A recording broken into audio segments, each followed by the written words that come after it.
That's it, baby. Let's go. It's Johnny Harris time. Welcome Johnny Harris into our homes. We are going to be talking about the Houthis today. On the banks of the most important waterway on Earth sits the country of Yemen, a place that was two countries for decades until the year 1990 when it was unified into one. A fragile patchwork of groups, all with different tribal backgrounds, religious beliefs, and political aspirations.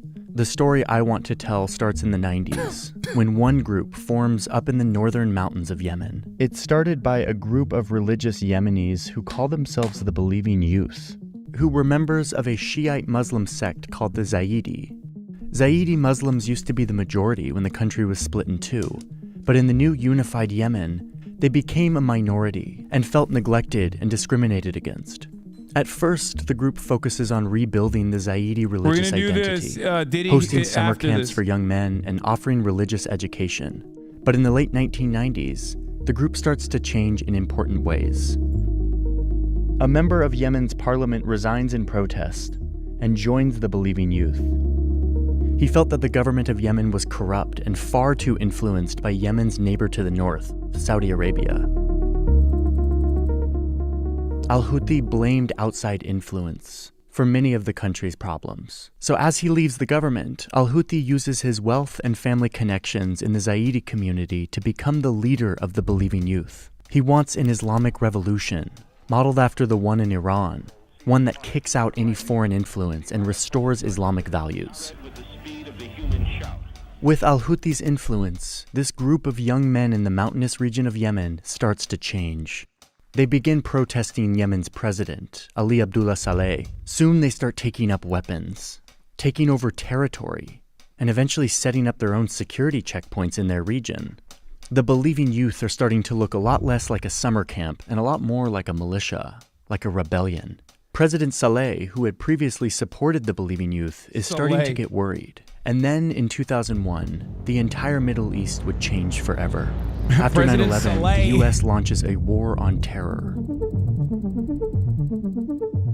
They ask President Saleh for help, and he cooperates, taking military aid and allowing American special forces to operate inside Yemen, where the terrorist group Al-Qaeda has a presence.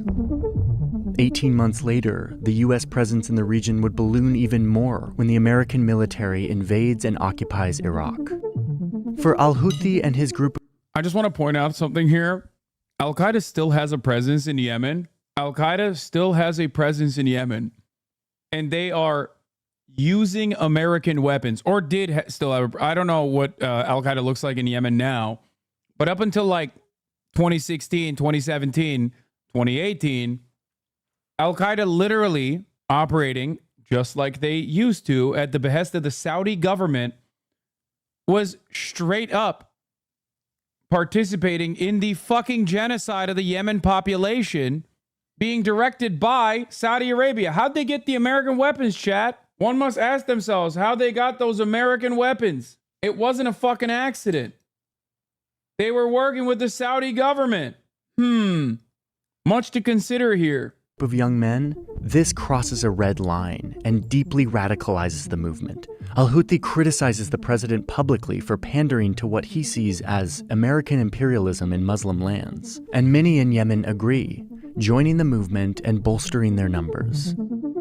Al-Houthi adopts the violent slogan that sits on the flag of his movement to this day: God is great, death to America, death to Israel, curse on the Jews, victory to Islam.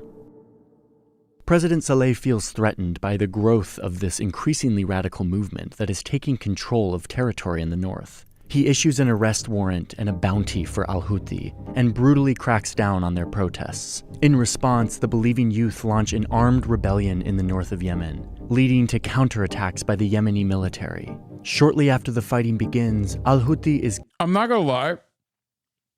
Johnny Harris videos are kind of a banger when you think about it, because like, if you've already made up your mind about American imperialism being bad or the war on terror being bad, things that he and his audience take for granted as, like, you know, kind of problematic, but ultimately in the right direction, then yeah, it's like, he's not wrong. He's literally like, yeah, the Houthis believed that the Saleh government was working alongside American imperialists. And it's like, Yeah, no, it's not wrong. It is correct. Killed in a cave in the north. The rebels he leaves behind fight on with new conviction, and the world would know them by the name of their martyr, a symbol of imperial resistance that would soon be firing rockets at Israel and hijacking cargo ships in the Red Sea.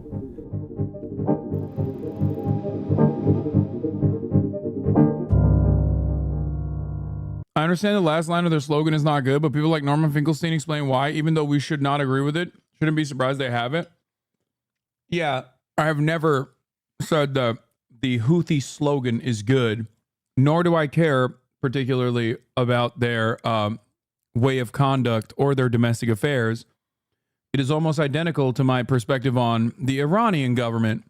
I am not a fan of the Iranian government's domestic affairs at all. Also, a lot of people keep asking me about this fucking Houthi teenager. Didn't you interview a Houthi teenager? He was not a Houthi. Okay, I asked him. He said he was not.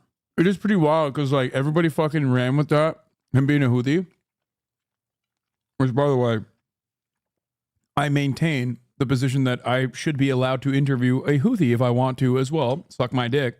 It's because you talked about One Piece with him? Yeah, I did. I was trying to get him to open up. You might not agree with my methods, but I don't give a shit. I'm going to humanize these people, okay? I don't care. You can get mad at the fact that I'm trying to humanize the Yemeni population. I don't care. That's precisely the reason why so many of these motherfuckers literally didn't even care about the contents of the interview, care about the fact that like BBC and many others actually also conducted the exact same interview, care about the reality that New York Times and many other outlets literally reached out to me to try to get connected with the kid. But yes, I am going to humanize a victim a survivor of genocide. That's number one. Number two, did they ask what his favorite anime was? Yeah, they did. And he was like, I don't know about One Piece, so they arrested him. And what a lot of people fail to recognize is that throughout that interview, obviously I didn't fucking debate him, right? But I asked him a couple questions specifically, pointed questions, like, how do you feel about anti-Zionist Jews? Are you shocked to find out about the reality that there are many Jews in America who are leading some of these anti-Israel protests? The reason why I asked that question to him was specifically because I wanted to see what his opinion was on the matter. Of course, nobody made mentions of that. They personally only were too predisposed with, oh, he's a Jew hater himself. He hates Jews, and that he is he's a terrorist. He's a terrorist. What'd they arrest him for? I mean, I'm pretty sure he's out of jail, but I don't know why he got arrested. They also then ironically claimed he was media trained and like lying. Fucking 19-year-old survivor of genocide. Look, maybe we should ask them what anime they watch. See, they always still make that snide remark. How dare you ask a victim, a survivor of genocide, questions that will make him realize that I'm not trying to fucking attack him and humanize him to the American audience. How dare I do that? Yeah, also, the Houthis, on the other hand, simultaneously have like cursed the Jews on their fucking slogan, but they're also simultaneously doing media training to be like, yeah, anti-Zionist Jews. Wow, that's cool. I like that. Why wouldn't he just say, I hate the Jews? I have more hatred in my heart for 35-month losers in my community that literally go, you were just community noted. Who cares, man? It is the dumbest fucking thing to give a shit about. By 2004, the Houthis have morphed into a full-blown rebellion, fighting against Yemen's government from their northern strongholds. They know this land well, and they have local support, allowing them to fight a guerrilla campaign against the government forces, blending in with civilians, hiding in mountains and caves, and allowing them to resist the much better equipped Yemeni army. As the conflict turns more violent, more tribes in the region would feel that the military is being overly brutal, leading them to join the Houthis. And it's at this time that the conflict goes international. The Houthis say that Saudi Arabia is letting the government of Yemen position troops right across this border. So they invade into Saudi Arabia, killing Saudi soldiers and taking hostages. This pulls Saudi Arabia into the conflict as they respond with airstrikes and troops and push the Houthis.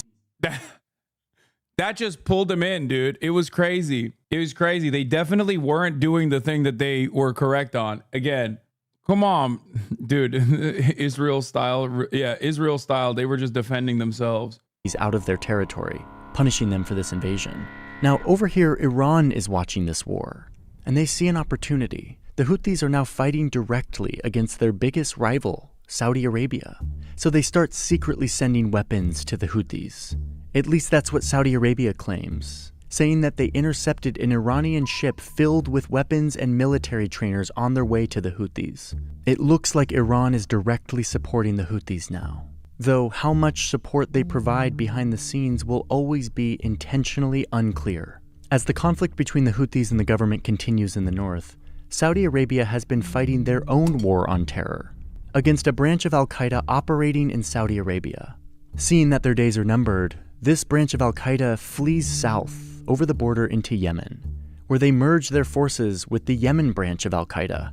They create Al-Qaeda in the Arabian Peninsula, or AQAP, one of the most dangerous and well-funded versions of the group to ever exist. The group's goal is to create a strict Islamic state across the whole region, while violently waging holy war against foreigners in Muslim lands.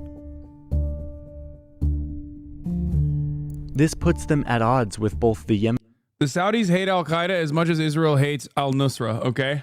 Yemeni government and the Houthis. The conflict is getting more complicated.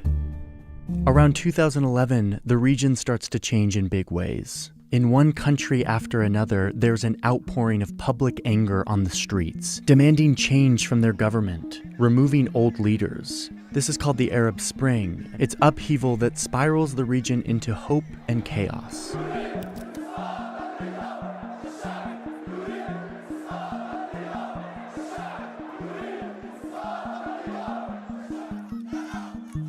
Iran and Saudi Arabia see this as an opportunity to strategically choose sides in all of these countries in hopes that when the dust settles, they will come out with a stronger hand of allies in the region. And one of their main focuses is Yemen, a country that is also rising up, calling for President Saleh to step down. The corrupt dictator of Yemen is running out of time, which is something the Houthis have been fighting for years. But Saleh refuses to step down, adding fuel to the uprising. Saudi Arabia sees this situation at their southern border and decides to step in with the help of the UN, convincing Saleh to transfer power to his vice president in exchange for immunity from prosecution. On his way out, Saleh takes the billions of dollars that he corruptly amassed during his time in office, and he also retains the loyalty of key parts of the military, fighters that are only loyal to him. But the people aren't satisfied with this new Saudi-backed president. The government remains weak and unorganized. Meanwhile, the Houthis are taking advantage of this infighting and only getting stronger, taking more and more territory from the government, adding to their forces and receiving more support from their backer Iran, who is supplying them with more training, missiles, drones, and other advanced weapons. They used these weapons in the fall of 2014 to march into southern Yemen, taking over large swaths of territory. Now that the Houthis have momentum, the former president... That's crazy, and it wasn't even us this time? Bro, fuck you mean it wasn't even us? Bro, he's literally talking about direct Saudi involvement. Of course it was us. What do you think Saudi Arabia is? Who is Saudi Arabia? What kind of weapons do you think they're manufacturing in Saudi Arabia? What kind of targeting systems does the domestic Saudi weapons manufacturing industry have, you think? No, that's us, man. We did that. Saleh joins them in an alliance of convenience. In fact, Saleh's forces are critical in helping the Houthis take the capital city of Sana'a. Saleh is now working with his former enemy. The reason why he now mentions Saleh is corrupt is because of this, by the way. A chatter was like, oh, now he mentions that President Saleh is corrupt. It's because of this. He was trying to get you to understand he's bad now. He didn't mention it when the Houthis were resisting against him. He only mentioned it when he's aligned with the Houthis for a brief moment. Against his own vice president, the man he had to give power to when he stepped down. President Hadi and his government flee south as the Houthis take over, but the Houthis are right behind them. So Hadi has to flee to Saudi Arabia, trying to govern Yemen from there. But the Houthis just keep gaining momentum. By the middle of 2015, they now control the capital city completely, where they create their own government and take control of the government's military weapons, helping them expand even further into the south. Now that the Houthis are in power, They run an oppressive regime that silences free speech, crushes dissent through arrest and torture, and recruits children I don't get it. It seems like they're doing free speech. to the south. Now that the Houthis are in power, they run an oppressive regime that silences free speech, crushes dissent through arrest. That's free speech, brother. What are you talking about? Being able to burn the American flag is American-style free speech, too. Yemen was a thriving liberal democracy, but he is also partially corrupt and brutal. I will only mention that he's corrupt when I'm about to say that he aligned with the Houthis for a brief moment.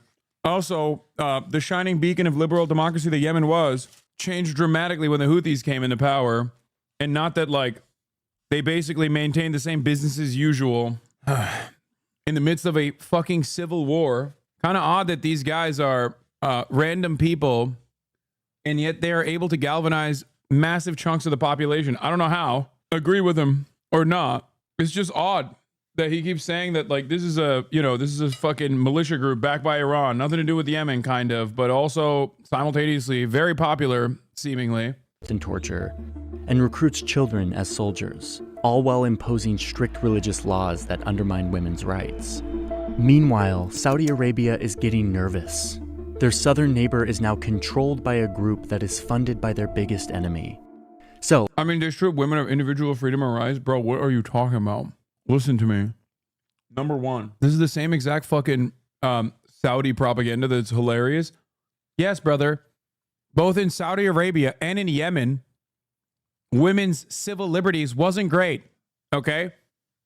Before and after the Houthis. What are you talking about? This does not mean it's good. But remember how you only fucking bring that up for one side of the argument when the other side is the genocidal force that has the exact same domestic policies, worse domestic policies? Yeah, when you say it like that, you make it seem like they have fucking pride rallies before the Houthis came, you know? Saudi girls in my college course in 2014 had never driven a car because it's illegal. Yeah, they also probably came to the United States of America with a male member of the family because they are because they can't travel on their own usually to the United States of America. I mean, it's cool that the government literally pays for your male family member as well for you to go to school in America, but also not great that, that's a thing. That law was removed. Oh, it is? Back when I went to college, it wasn't. It was definitely still in place. Not sure what your point is. Saudis and Houthis are both shit for the people. Brother, you are in the United motherfucking States of America. What the fuck are you talking about? Our involvement in both of these countries have been objectively bad for both of these fucking countries. On the Saudi front, our maintenance of the monarchy and its fucking grip on power has created an environment where no real change will ever occur. On the Yemen front, we funded and facilitated the same exact type of fucking regressive thinkers, I guess, if you want to think about their fucking domestic policy, in funding and facilitating a genocidal campaign in Yemen. When we talk about these issues, people love bringing up the domestic affairs of Yemen to be to just never really focus on what we're actually saying. What we're actually saying in this conversation is we have to intervene because Yemen is brutal and repressive in its regime. And it's dude, what are you saying? The people interfering are also brutal and oppressive in the exact same fucking way. And they're doing a genocide on top of that. Yes, you got the fascism from the West and Islamism from Iran. Yes, one must ask themselves how Islamism came to Iran to begin with in the degree that it came to Iran. What kind of foreign involvement, I wonder, happened in Iran that led to the Iranian Revolution? This is Americans refusing to learn the lessons from past involvement and then literally using the negative consequences of past involvement and intervention to be we have to do more of that. It is the most American idea, okay, to go, you know what the problem is? We have a lot of gun violence in this country, okay? Mass shootings are happening daily, right? We also have more guns in circulation than we have people in this country. What's the solution to this problem? More guns. Arm the teachers. Hello? It's the most American concept. Americans love looking at a problem that they fucking caused and then being you know what? We'll fix this problem. More of the same problem. It's so dumb. I don't know. I don't know what else to say beyond it. Yeah, traffic in LA, more lanes. But without local support, then the revolution could not have been taken over. Wait, what? I don't think you understand what the words that are coming out of my mouth. The local support for Islamist movements, fundamentalist movements, literally gain more momentum when they are launched against Western imperialism. It goes back to my argument, okay? That is how people go, you know what? I'm not the biggest fan of the fucking fundies, but it turns out they're not wrong. It turns out maybe they're right about the fucking Shah. That's it. They recruit the support of countries around the region and invade Yemen with the goal of removing the Houthis from power. Is permission from a male guardian? They don't have to join them on the trip. Not better just saying, oh. The war is led by Crown Prince Mohammed bin Salman, Saudi Arabia's up-and-coming leader and defense minister. He starts with a widespread bombing campaign and a naval blockade that prevents shipping in and out of the country, with the goal of trying to cut off support coming in from Iran. The Crown Prince turns to the United States in need of more weapons for this war. While the US leaders are reluctant to get involved in another Middle East conflict, they also want to maintain a good relationship with Saudi Arabia, who is their major security and energy partner in the region. They also have an interest in weakening al-Qaeda's growing presence in Yemen. So in addition to supporting this war with logistics and intelligence, President Obama approves billions of dollars of weapons, planes, tanks, and even weapons banned by most of the world for how dangerous they are for civilians, like cluster munitions. Reluctantly. This quickly turns Saudi Arabia into the largest importer of American weapons for the next... Guys, you don't understand. Obama did it reluctantly. Obama reluctantly did a genocide in Yemen. Reluctantly. Just like Joe Biden is reluctantly doing a genocide in Gaza. Reluctantly. American foreign policy is bipartisan, as I've said time and time again, because reluctantly, Donald Trump also funded and facilitated and continued the genocide in Yemen. This is the genocide I was talking about, by the way. That chatter was like, genocide. Reluctantly. 4 years. So it's 2015, and Yemen is in a full-blown war between the Houthis and Saudi Arabia and their coalition. This is when Trump definitely didn't do so reluctantly. Guys, there is no difference between Obama aesthetically claiming that he's doing it reluctantly while still doing it versus Trump saying, no, who's going to buy the weapons? Are you going to buy $10 billion worth of weapons? Guess what, dude? They both have the same exact energy on the issue. One is just pussyfooting around it. That's why at the time I literally openly, I wouldn't say praise, but openly fucking said, hey, at least he's honest. He's a giant piece of shit and a genocidal warmonger, but he's fucking honest. Go back and find my coverage. After Jamal Khashoggi was chopped in a Istanbul Saudi embassy. There's no difference between aesthetically posturing as though you are against the genocide and the genocidal ambitions versus openly stating why you're doing it because they're buying $10 billion worth of weapons. The Saudi consulate in Istanbul. Al-Qaeda, who's not on either side, takes advantage of this chaos and makes a land grab in the middle of Yemen. They take major cities and clash with government forces. Also taking advantage of the instability is the terrorist group ISIS, who come to Yemen and fight the Houthis and Al-Qaeda at the same time, though their attacks are scattered and they don't control significant territory. The US then gets more involved by launching airstrikes at Al-Qaeda and ISIS targets to stop them from gaining any more territory. They try to kill their leadership, but the US has to do this carefully because they don't want to engage the Houthis. Their fight is with Al-Qaeda and ISIS. In May of 2015, the Houthis... That's so strange that the Saudi government was bombing the Houthis and fighting against the Houthis. And it's so weird that so was ISIS and Al-Qaeda. What? What's that about?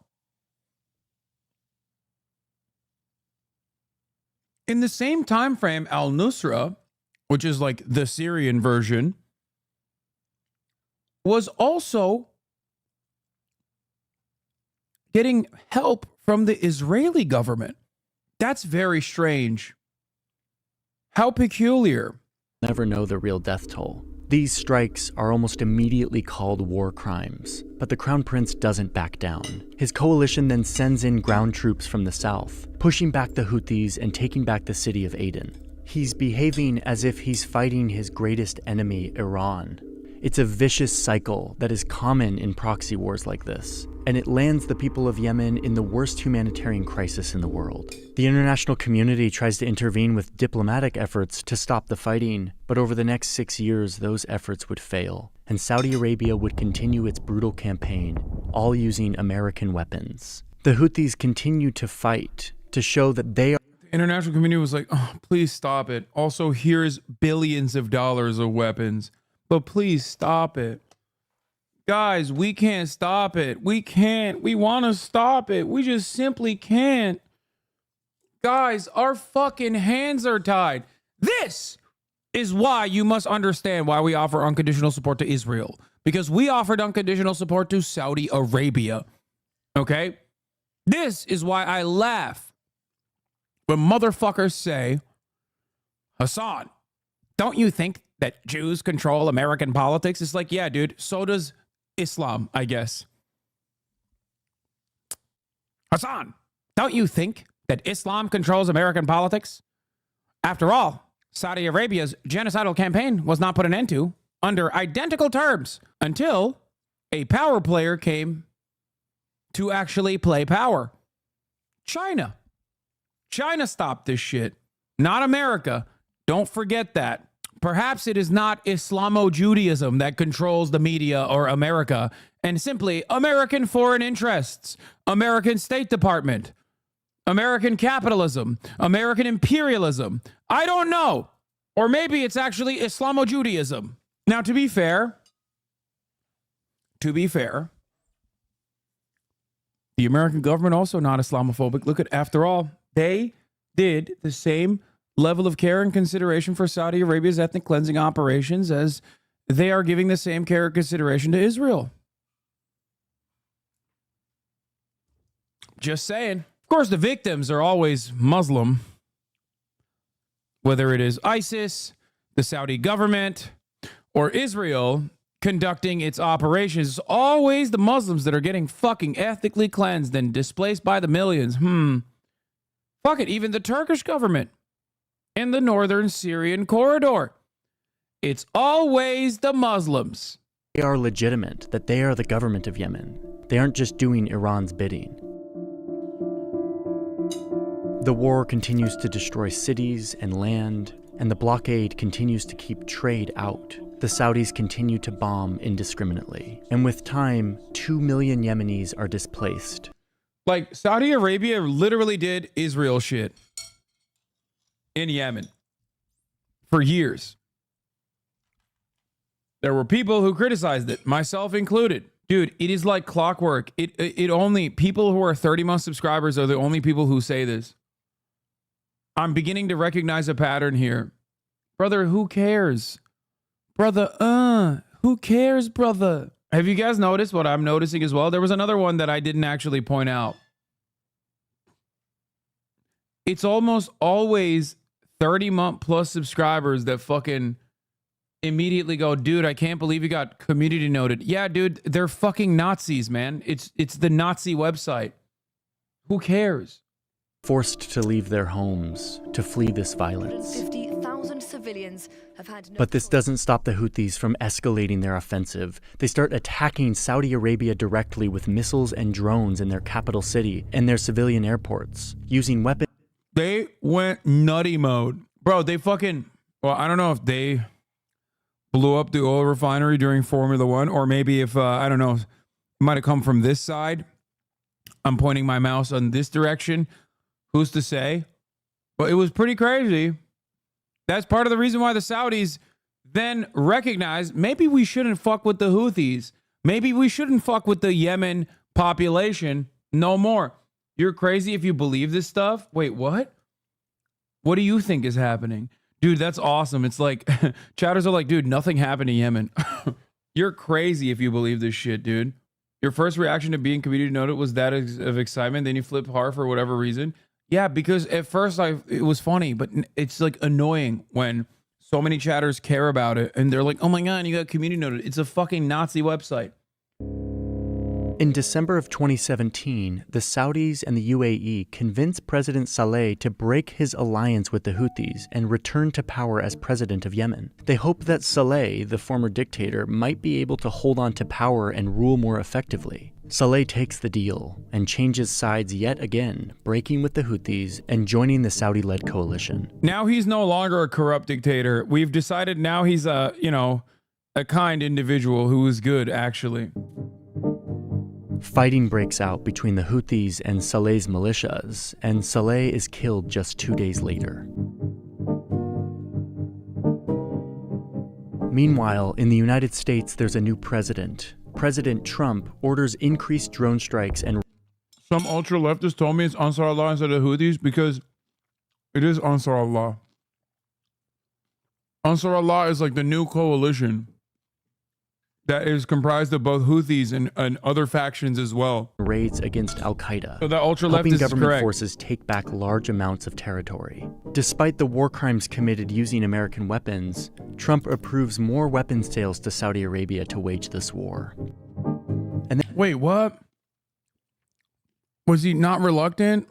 then in 2018, the conflict takes on a new dimension. The UAE, who's a part of this Saudi-led coalition, is starting to lose faith in the direction this war is going. They don't like the current government of Yemen, and they're losing soldiers on the ground. It's damaging their reputation on the world stage. So the UAE leaves the coalition, but they still want to influence who will ultimately control Yemen. So they start backing a new group in the south called the Southern Transitional Council, or STC. This group isn't aligned with the government or the Houthis. They're calling for a separation of the southern part of Yemen. They want their own state. They want their own country. So the UAE starts to withdraw their troops from the south of the country, and the STC separatists start taking control of southern provinces. The Saudi coalition is fracturing, and yet another group is jumping into the fighting, showing just how up for grabs Yemen has become.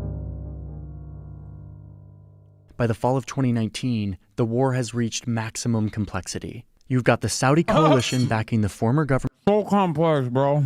American-backed coalition forces did a genocide in Yemen against the popular uprising comprised of both the Houthis and many other groups against the corrupt dictatorship. These groups, in their domestic affairs, aren't exactly woke either. They were, however, definitely anti-imperialist. These groups also got funding and facilitation from Iran as a consequence of the coalitions that were attacking Yemen. Who were the coalitions that were attacking Yemen? Well, the Saudi government, American imperialism's very own brown face in the region, UAE as well. It is not that complex. It is yet another instance where we are talking about the genocidal ambitions of America and their allies in a very important part of the fucking country, a very important part of the planet for international trade. That's it. It's not complex. Hey, man, I'm trans and I think I decided to vote for Trump. Shut up. You do this every fucking day, dude. You do this every day. Shut the fuck up. We know you're not actually trans, and we know you're not. Actually, you might actually be a Trump voter. You do this literally every fucking day. Stormy Echoes, you literally come into the chat every goddamn day to fucking troll. Government of Yemen, mostly relegated to the east of the country. The UAE is now backing this separatist movement in the south, who are fighting against the former government of Yemen. The Houthis, backed by Iran, still maintain majority control of the major cities in the north. Al-Qaeda and its militia allies are still fighting to control small slices of the country, and the US continues to conduct airstrikes against Al-Qaeda and ISIS, while supporting and selling more weapons to the Saudi coalition. Yemen is fracturing further, and if there's any hope for peace, power needs to be consolidated. So Saudi Arabia and the UAE make amends. And then, together, they convince the government of Yemen and the separatists in the south to form a new coalition. I just don't understand. I don't understand. Only one of these groups is not an internationally sanctioned and you know, well, I guess I was going to say it's not an internationally sanctioned terrorist organization, but they do consider the Houthis to be terrorists, or at least Trump did. Joe Biden took them off the list and then said he's going to put it back on. But only one group is comprised primarily of the Yemen population and is led by the Yemen population, which is the Houthis. The other guys are fucking assholes who are aligned with foreign with foreign nations in the region. to fight against the Houthis together as a united front. But it doesn't stop the Houthis, who are getting really good at fighting and are firing more Iranian missiles and drones. It's weird how you present Iran's actions as are anti-imperialist when they're doing similar moves to Erdogan with funding Islamic Brotherhood in the region. Yeah, Iran's actions are anti-imperialist. It's just the reality. They're the ones who are literally fucking funding and offering logistics and trading to popular uprisings against imperialist forces. So yes, what they are doing is anti-imperialist. Doesn't really matter at the end of the day, even if you don't fucking agree with them or not. And I don't know if you are actually a Saudi chatter or not, considering that you always bring up the fact that, why don't you mention the history of the region's Western resistance? Saudi Arabian king was assassinated when he made OPEC with Iran to cut oil to the West, pressure against weapon shipments to Israel, then Iran regime change and Egyptian socialist anti-imperialist presidents. Focusing on Iran makes it seem like Iran now doesn't have imperialist actions in the region like everyone else, and after resisting the West was made impossible. The reason why I talk about Iranian action in like both Yemen and Iranian action in Gaza or in the Palestinian Palestine is that because they are the only game in fucking town when it comes to genuinely resisting against American imperialism and its influence and its most violent actions. Osama bin Laden is an anti-imperialist? Yeah, definitely. That's why he was he's such an anti-imperialist. That's why he was armed and trained by both the Saudi kingdom and also by America. You know, a rabid anti-communist. Iran doesn't have to imagine a world where American involvement exists in their country. They lived in it. If they want to be reminded of how shitty things can be, they could just look to every other fucking regional actor. Same with Cuba and American involvement in Latin American countries. Into Saudi Arabia, hitting state-owned oil refineries and threatening to drive up oil prices globally. By January 2021, the Houthis, a group started to provide religious summer camps to young men, are now battle-hardened, and they control 70 to 80% of the population of Yemen. Later that year, the UN announces that approximately 20 million of those people are dependent on humanitarian aid for their daily needs. And at this point, the war starts to settle in to an uncomfortable stalemate. In April 2022, the UN brokers a ceasefire, and the fighting stopped. At worst, you might say that Iran is aggressively expanding its sphere of influence. You can't even call them irredentists because they never try to claim any more territory. Yeah. Iran is a regional actor with its sole purposes as foreign policy, trying to end American involvement and interference. Iran's foreign policy beyond that, or Iran's interest beyond that, certainly could be the implementation of like a Shia style control similar to Iran in other countries where Shias do exist. But that is not the point. That's neither here nor there. That is insignificant in the grand scheme of things. Stops. Behind the scenes, Saudi Arabia and Iran have been in diplomatic talks, sponsored by China. Regional tensions are cooling, which means that their proxy war in Yemen. Damn, put some respect on it. Put some respect on it. Let's run that part back, dude. Iran have been in diplomatic talks, sponsored by China. Regional tensions are cooling, which means that their proxy war in Yemen is also cooling. Saudi Arabia has had enough of the fighting. President Hadi resigns and hands power over to a council meant to govern Yemen and manage the war, and both sides are tired of the fighting. So when that ceasefire is set to expire in October 2022, the conflict mostly stays quiet, even without a new agreement. By 2023, Saudi Arabia and Iran have officially restored their diplomatic relations. Saudi Arabia hoping that this means Iran will stop supporting Houthis to attack their southern border. But the Saudis keep their maritime blockade around the country, making life in Yemen unlivable for millions. But at this point, the heaviest of the fighting on all sides has stopped.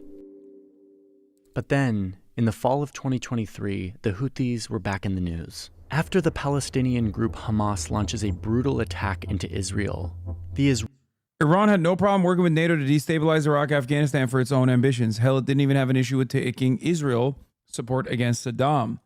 This whole anti-imperialist narrative is just a response to being kicked out of the club, just like Russia. Not gonna lie, you're way off the mark here. Iran is hated in the region for its Shia expansionist goals. I don't think you're understanding the words that are coming out of my mouth. I literally openly mentioned that while there is Shia expansionist momentum from Iran, Iran at times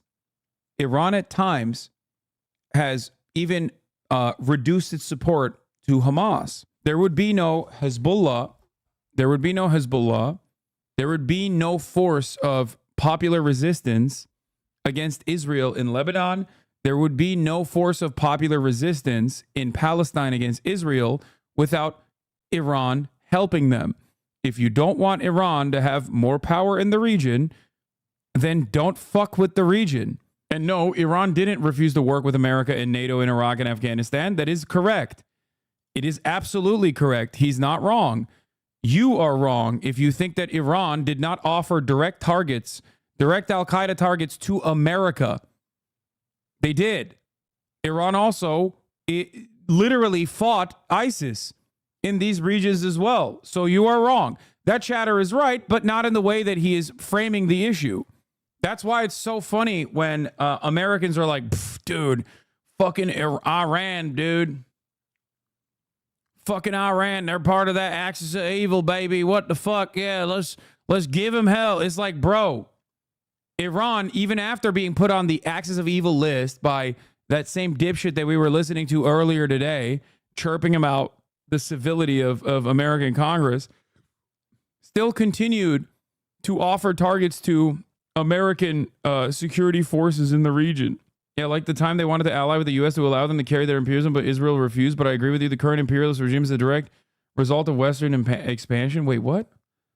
They wanted to ally with the U.S. to allow them to carry their imperialism, but Israel refused. Okay, that I'm confused as to what you're saying. It's not like Iran is wholeheartedly in support of Palestinian emancipation beyond utilizing popular Palestinian resistance groups to destabilize Israel. If they were legitimately interested in defending the Palestinians and engaging in Palestinian emancipation, they would have fucking rocketed Israel on October 8th, okay? It is a reality that the Palestinians are aware of as well, or at least the resistance groups are aware of as well, which is why they didn't even collaborate with the Iranian government on October 7th. A fact, by the way, that was reasserted by the Iranian government, the Israeli government, and the American government. Israeli military invades the Gaza Strip, vowing to destroy Hamas and free the hostages that they took. The campaign leads to tens of thousands of Palestinian civilian deaths, and it provokes a response from... Yeah, Iran and Hamas had a brief pause in their allegiance. I don't know if it was, I guess it was between 2011 and 2017. I don't remember the exact details, but I do know that they're not like when people try to say that like Hamas is being directed by Iran, or when people try to say that Ansar Allah is being directed by Iran, that is not correct. Okay? These can be considered Iranian proxies to some degree, as long as their interests are aligned. Hamas originally, and still is, by the way, a Sunni group, for the record. They're not even, Hamas itself is not even a fucking Shia group. They're Sunni. Imperialism in the Marxist sense would, at the very least, presuppose some sort of profit incentive. Iranian support for various armed groups in the region is at best a net negative for the Iranian economy. They're losing money on this. Iran having relations with non-state actors, funding them and supporting them is not imperialism. Iran is bleeding money through this policy. I would probably agree with the argument that Iranian influence in Iraq has been for the worse, but to speak of Iranian imperialism in Yemen is far-flung lunacy with no basis in reality. Holy shit. What's up, Alden Markey? Is this the same person? Iranian interest in the region is born out of anti-American imperialist desires. That's it. And there have been times when Iran has withdrawn support or even refused to support to the degree that they claimed they would if Israel violated red lines. Remember, Iran only struck Israeli soil after Israel tried to open up another front of war against Iran in an effort to possibly bring America into the fold in a more meaningful capacity. Iran did not strike Israel after Israel violated previously set red lines that Iran had never really enforced because they never technically had to. Iran struck Israel after Israel struck the Iranian consulate compound. That should at least have make you, understand what the Iranian ambition is here. Iranian-backed groups all throughout the region. The Houthis are one of those groups. They launch drones and cruise missiles into southern Israel, vowing that their attacks won't stop until the invasion of Gaza stops. And then they start firing their missiles and drones at cargo ships that are traveling through the Red Sea, where 25% of container traffic travels, a major artery in our global economy. In the days after these missiles start flying, traffic through this Red Sea route declines by 73%. In response, the US and UK shoot down Houthi missiles and drop bombs on Houthi military targets in Yemen, pulling the US and its allies deeper into this enduring conflict. The reason I wanted to tell you this story... Yeah, America was they forced America's hand again, dude. It's just so crazy. The other side of this is never mentioned. Israel, no power whatsoever in the Israel, small being. America, also small being. Poor America had its hand forced. It's just like the brave people of Yemen across the board, which is united on this front, by the way, which people should remember when talking about Yemen. The most uniting principle for the entire country that was under insane blockade and genocide, what united everyone, including those who fought previously against Ansar Allah, was what was happening in Gaza. America could get Israel to stop doing a genocide in Gaza. They could. They just choose not to and then act like the only mechanism of enforcement that they have is by attacking anyone and everyone that has something to say about the genocide in Gaza. Of this conflict in Yemen, because it represents the vicious cycle present in a lot of proxy wars, where geopolitical rivals use their neighbors as battlefields instead of fighting each other directly. They fund and add fuel to local conflicts, escalating them to the entire country and often to the entire region, leaving violence and power vacuums in their wake, which are then filled by bad actors, trying to take advantage of the instability. All of this changes borders, destroys cities, and ruins lives. It's the story of powerful countries. And did Johnny say USA once? Yes. Johnny Harris only brought up the United States in this conversation to say that Obama reluctantly gave billions of dollars of weapons to Saudi Arabia to conduct the genocide, which he didn't say was a genocide, by the way. I don't think once did he ever mention that it was a genocide. Okay. He also then mentioned that America reluctantly was forced to deal with the Houthi plight after the Ansar Allah government started blocking ships from going up this little passage right here.